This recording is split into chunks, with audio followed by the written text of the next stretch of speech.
You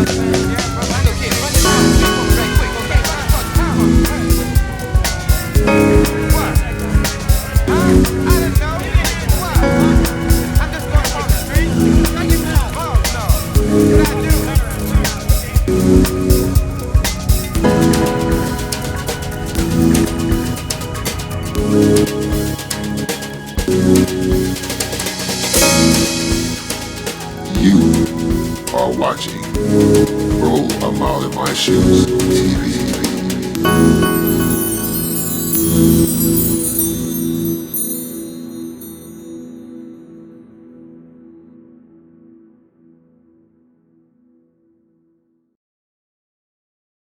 Hi everybody, welcome back to my channel.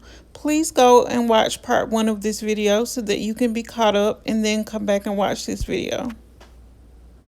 Where we last left off, we find that officers Brown and Durden were chasing A.C.Hall down a path in a nearby street where A.C. collapsed and rolled over, and this took place under a street light. His friend Franklin, Eloise Franklin to be exact, was trailing behind the police as they were in pursuit of A.C. And when she arrived on the scene, she shouted, "They done shot A.C." This incident would be many of one that would take place during the Jim Crow era in the South, where African Americans were abused and killed by white Southern police officers.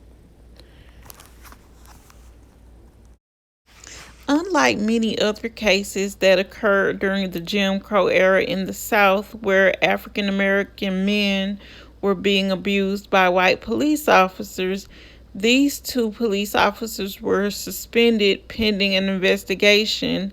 And in my opinion, this investigation was not needed. They were on the hunt for a black man that supposedly stole a gun from a white man, and since he supposedly fit the description, I guess they just decided to take him in. On October 17th, 1962, a 5-man, all-white coroner's jury, which was charged by the coroner to investigate the cause of the death of A.C.Hall. The coroner's inquest responsibilities extended only to determining the cause of death of A.C.Hall. The coroner's jury had no authority to bring criminal charges against the officers. Local law enforcement officers could arrest the officers and take them into custody, and they did based on the inquest. The officers were freed after posting $3,000 bond, but only a grand jury and a prosecutor could charge them with murder. Still, the jury's conclusion was so startling and uncharacteristic that it was widely misinterpreted in African American newspapers.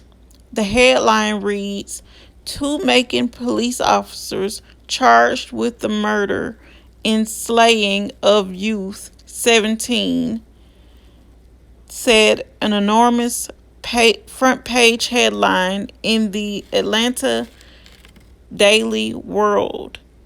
Jury charges 2 Georgia cops. The officers described how they pursued Hall around the back of the school and the corner of Ash and First Streets, where the wounded man collapsed and then attempted to surrender to police.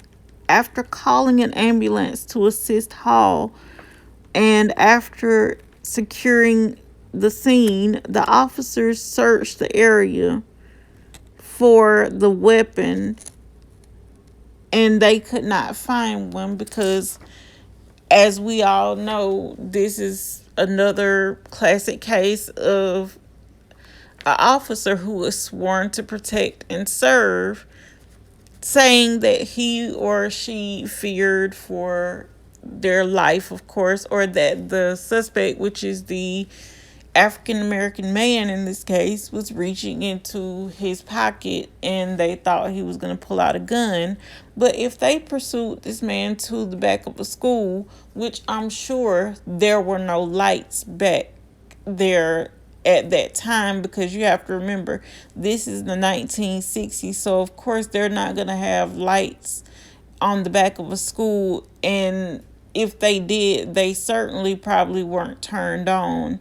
And let's remember that, back then we didn't have technology like motion sensors to turn on lights when it detected motion. So I'm pretty sure it was dark behind that school. So how did they know that he was reaching for anything?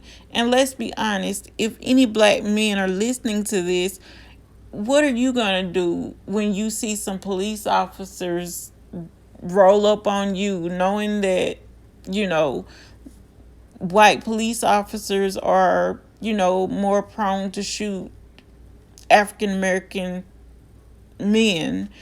Of course you're going to run because you are in fear, even if you didn't do anything. But this causes them to give chase. And then, as they were describing what happened and the fact that they were looking for that weapon, they said that they didn't find the gun, which is of course going to happen because there was no gun to be found. The next morning, as a officer A.M. Huffman testified to finding a gun, he recalled that he had located, which was a 22 caliber pistol during a search of the grass bordering the path down which Hall fled, and checked it into evidence at the city hall. Mr. Hopper testified, however, that the gun police officers found did not match the weapon that the couple had reported missing the previous evening. At the end of the inquest, the coroner's jury determined that the wounds Hall suffered had indeed come from one of the officer's pistols, though the jury was not able to determine which officer fired the fatal shot.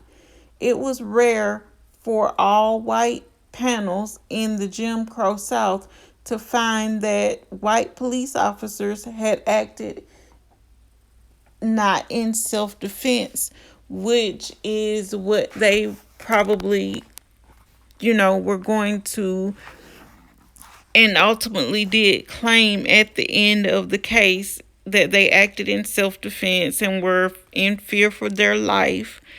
And I think that this is, even though it happened in 1962, I think this is not okay. And I think that these records should be amended to show that A.C. didn't have a gun on him and they wrongfully shot and killed him. Even though they have closed this case and, found that the officers were acting in self-defense, I think the record should be amended to show that he did not have a gun on him and they, wrongfully killed him. But if you like this video, please don't forget to like, comment, share, and subscribe.